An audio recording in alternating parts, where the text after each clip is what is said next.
Oh, man! It's the night drive, baby. Hello, I am Billy at _Swan_man on Twitter for the Army of Snarkness. Follow the Army of Snarkness at Army of Snarkness, no shit. Like the Facebook page and do all that good stuff. Download us on iTunes. Follow us on Spreaker. We love you, Spreaker. Follow us on Stitcher, house cleaning, blah. And YouTube sometimes. You know, just whatever you want to do. And you're listening now, so clearly you figured out a way to fucking find us before we get all pro and shit. So you can be a hipster and be like, I liked this before anybody else. Be like, yeah, you did. That's a victory of one. Ooh-ah! Monday! Baby, everybody hates Monday. You didn't used to. As a matter of fact, I used to love Mondays. That would be the day that I would, like, call in sick for school and shit.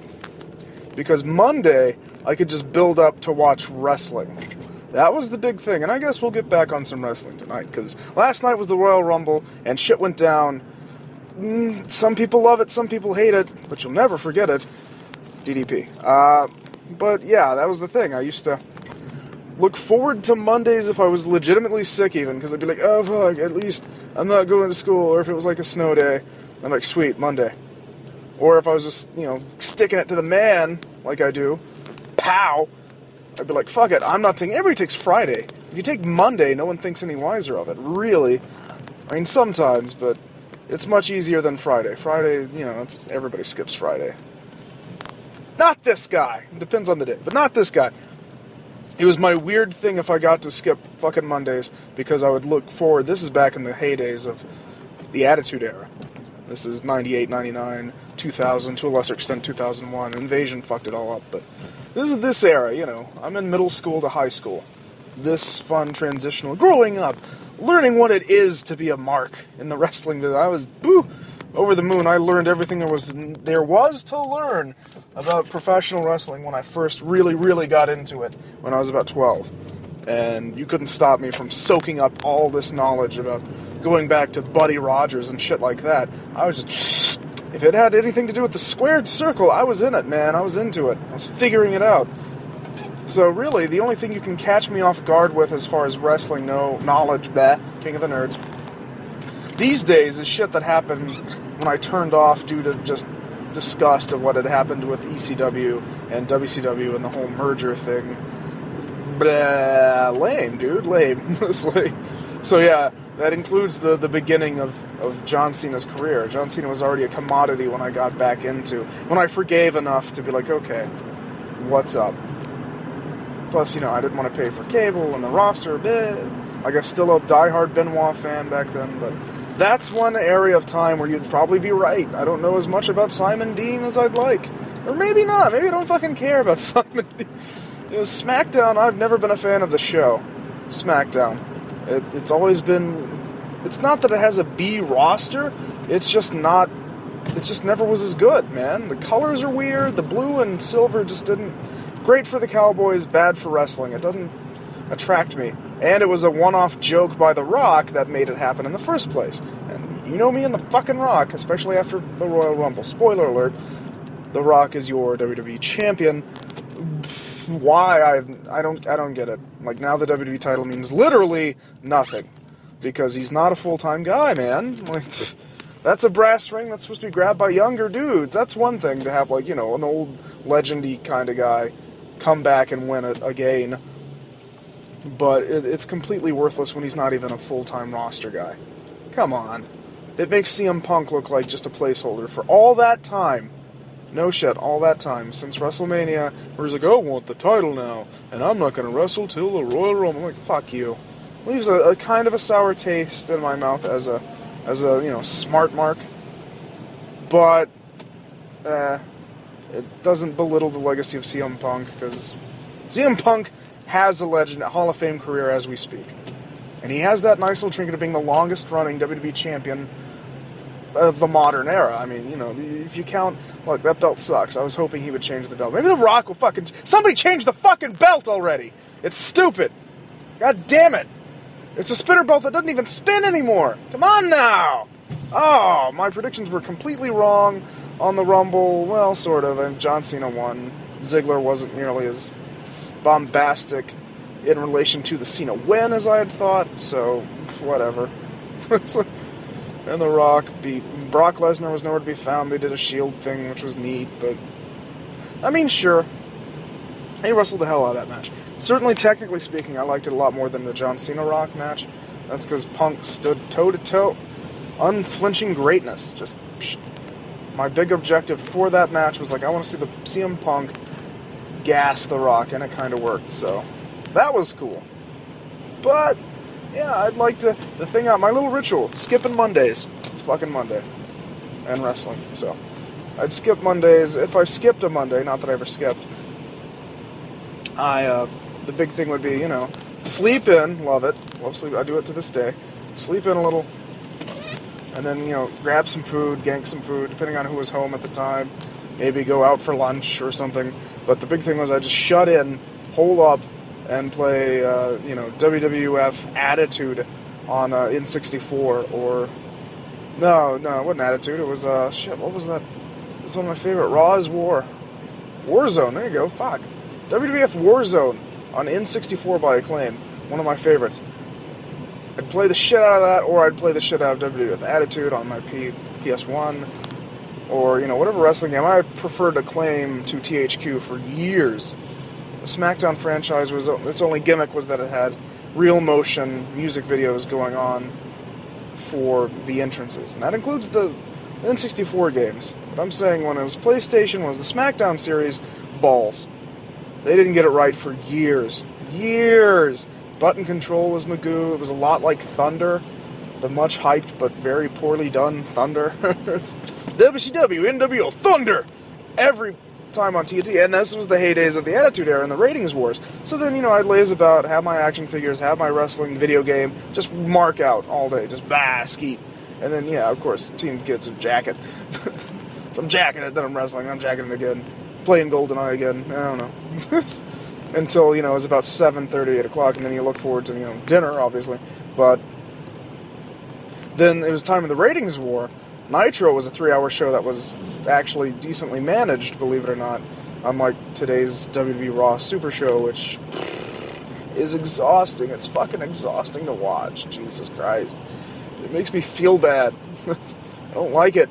It's like a shitty pay-per-view every week.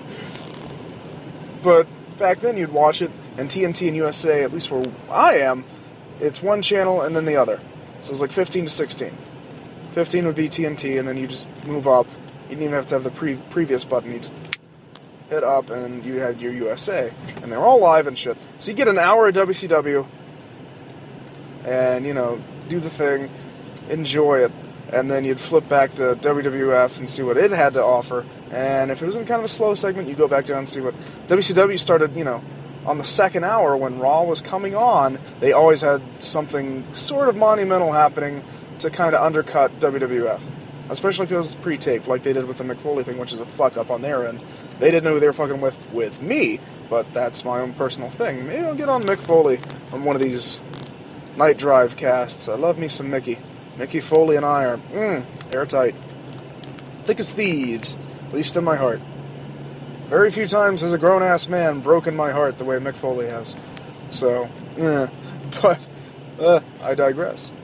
So you'd watch, and Nitro did the thing where they would have a big promo or something scheduled for right at 9 o'clock. So you're like, Quizzy Buck, I don't know. Will Raw have a big thing? Because, you know, you open strong.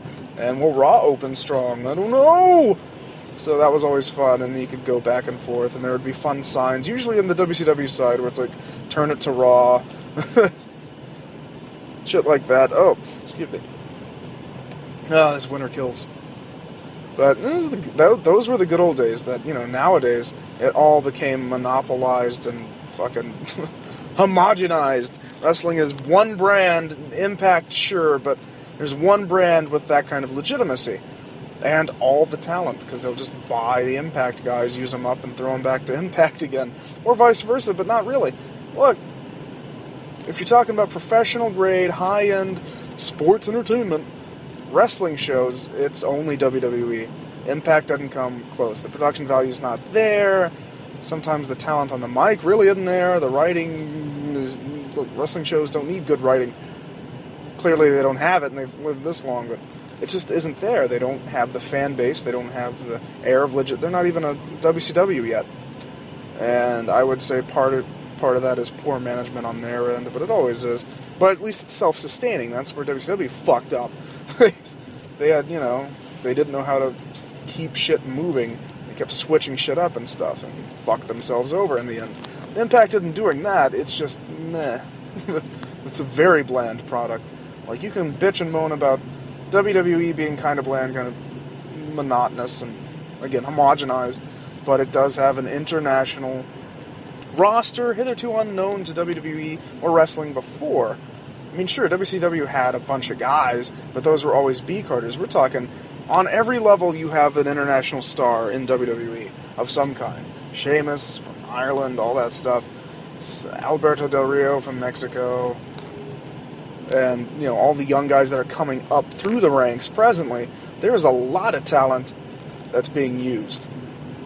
Like, not... Clearly, titles don't matter to me now because of what happened with the Rumble and The Rock being the champion and blah, blah, blah, blah. Titles haven't meant much since the whole split roster. And now that they do this weird kind of split roster, it really... Obtaining titles doesn't seem to matter. It's really, like, as a fan, I have to look back, step out of the story they're telling, and be like, okay, who's good? What's good? What's working? Because they're not going to... As far as I can tell, they're not going to reward anything based on any sort of, merit per se.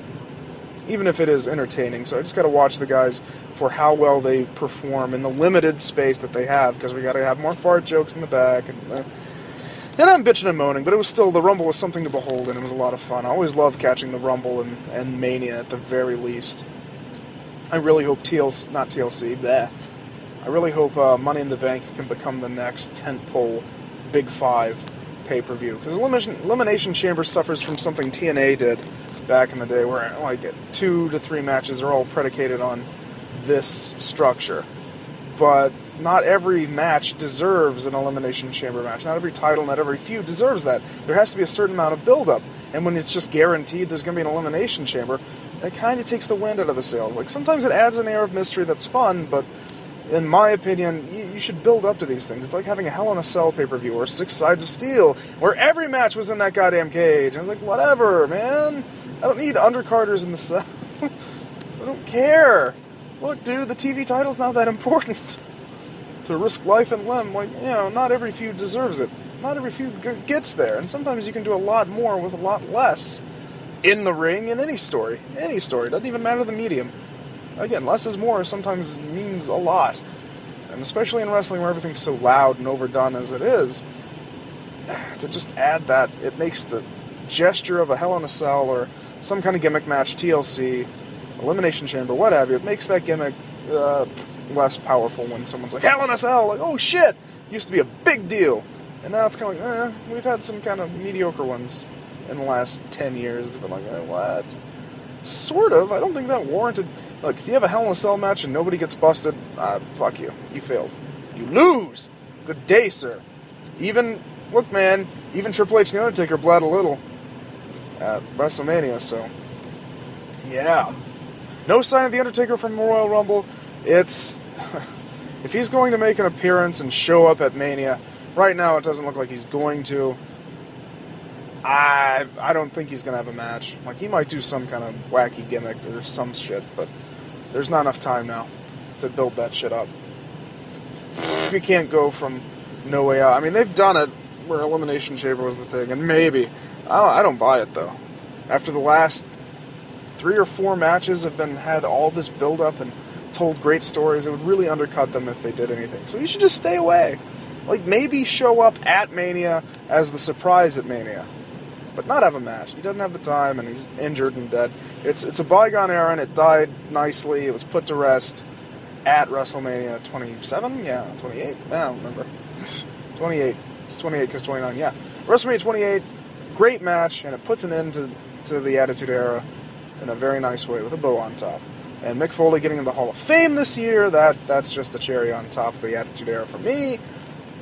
I wish... all the guys I like are workhorses that don't get entirely their due. Now, CM Punk, he's gotten his due pretty well. It's just that, kids are stupid and they smell bad. Sticky, stupid, hairy little fucks.